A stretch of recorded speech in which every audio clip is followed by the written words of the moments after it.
Okay, real quickly, I haven't been able to make a lot of videos lately that I've been wanting to make. I wanted to churn one out now because the second round may be coming to a close today for at least one team, and tomorrow there's the opportunity for a couple other teams to get closed out. Second round of the playoffs, not overly entertaining yet, but I haven't minded myself. I know a lot of these series look like they're going to be sweeps, and if nothing else, they're very much blowouts. But I think it's been entertaining the whole way through.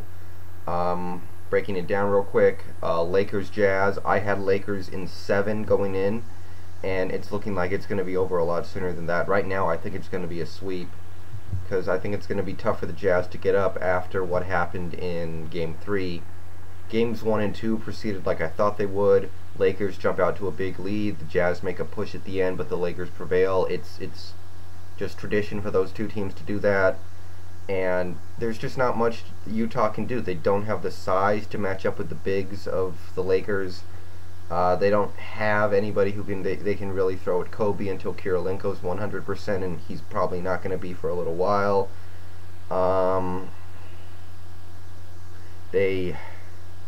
And like yesterday night, they had Korver go off, but a lot of that was canceled out by the fact that Ron Artest went off, Shannon Brown and Jordan Farmar gave the Lakers good minutes, so it was kind of negligible, and they really needed that advantage with Korver going off, and I don't think they got it. So yeah, I just think the size is too much. They just can't. It's just tough for them to compete with the type of rebounding and post game that the Lakers can throw at them.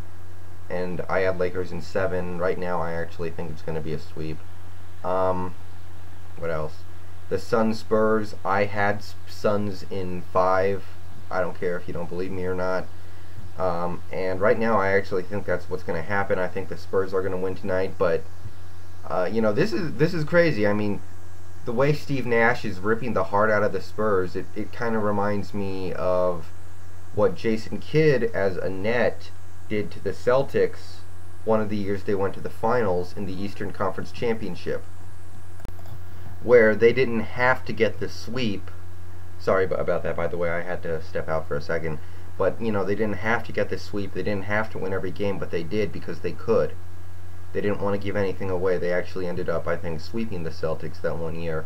And, that's kind of what I see from this Suns team this year. They're just mad at this Spurs team for beating them all these years, and they're taking it out on them. I mean, the Spurs had big leads in 2 of those games. They came back, and there are like 7 players on this Suns team who can hit threes on a pretty significant basis.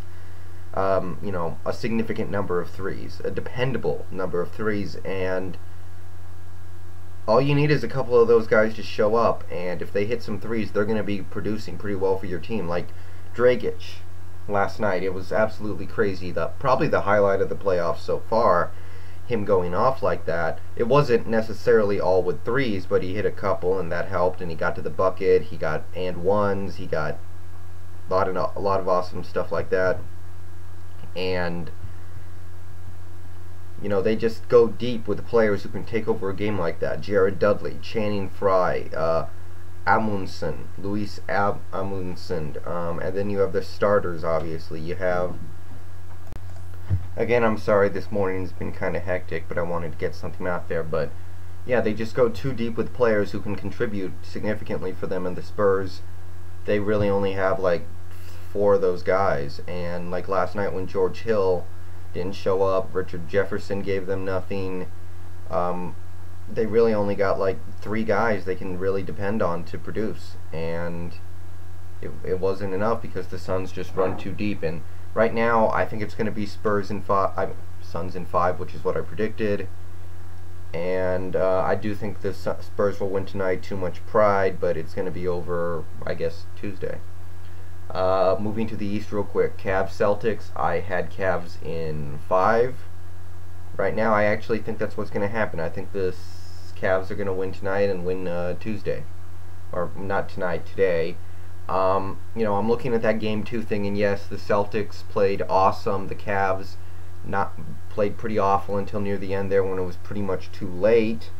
but I'm not really sure what happened in that game specifically, but to me, a game like Game 3 kind of reminded me that this Cavs team is just much better than the Celtics, and they can show up and impose their will, and there's really not much the Celtics can do about it. I mean, there wasn't anything weird going on in that game.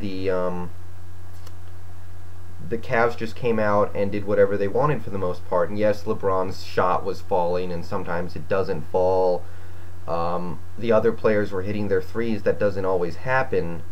But to me, that kind of reminded me that, the Cavs, if they show up and play with intensity, can kind of do whatever they want against this Celtics team.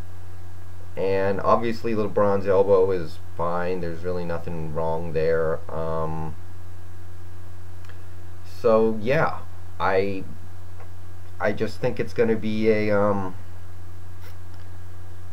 think the Cavs will take care of business from here on out. I just don't see them falling asleep again, because I really do think they I don't really know what happened in Game 2. It was bizarre. I saw part of it and it was weird. But I don't think it's going to happen again. I think the Cavs are going to win out from here on out in this series. Magic, Hawks. I mean, the way this Magic team is putting their foot down in this playoffs is amazing to me. I mean, they're winning every game. They're not taking games off. They're never falling asleep. They're going at 100 miles an hour every game. It's fantastic, because I really thought this was the kind of team that would take games off and give playoff wins away when they felt like they didn't need to win. But that's not happening. They're really storming through these playoffs. Taking Game 3 like that, a game that they obviously could have given away and it wouldn't have mattered at all. And they went out there and just stomped all over Atlanta with threes. And Vince Carter, not a great playoff run so far. He's shown up a couple times, but to my surprise, they don't need him. This is really the most shocking development of the playoffs for me. The Magic don't need Vince Carter to dominate playoff games. Jameer Nelson has taken that role. Rashard Lewis occasionally takes that role, and they really don't need him anymore. Dwight I don't want to include, because I know Dwight's a great player, and I'm not surprised he's putting the team on his back. But I am surprised that a guy like Jameer Nelson can take the Magic on his back, and make up for the fact that Vince Carter, maybe his shot isn't falling, or he's really not bringing it that night. So that kind of changes my perception of this Magic team. The way they just blew out Atlanta in Game 3, a game that they absolutely did not have to win, was shocking to me, and I thought it was a great effort put together by them. I had Magic in 5 in that series. Right now, I think it's going to be 4. I just don't know what Atlanta's can do. It's a horrible matchup for them. Al Horford's too small to guard Dwight Howard. Josh Smith gets tricked into shooting jumpers against this team because I think he's afraid to go up against Dwight sometimes. They can't keep up with Jameer Nelson because Mike Bibby sucks now, or he's old now at least, and it's just a horrible matchup for them, and there's really not too much they can do about it. But yeah, I'm gonna leave it at that. My predictions for this round were much better than the first round. Still not perfect, but I'm gonna take it, and I'm gonna do some draft stuff, some final draft stuff. I really had a hard time getting my head around a lot of the things that happened, but I think I'm ready to come out and fully talk about the draft. But I'm going to do that later, a little later today probably, maybe tomorrow, but I am going to do that. I also want to talk about a little bit of baseball stuff, but for now I'm going to leave it at that, and see you guys later.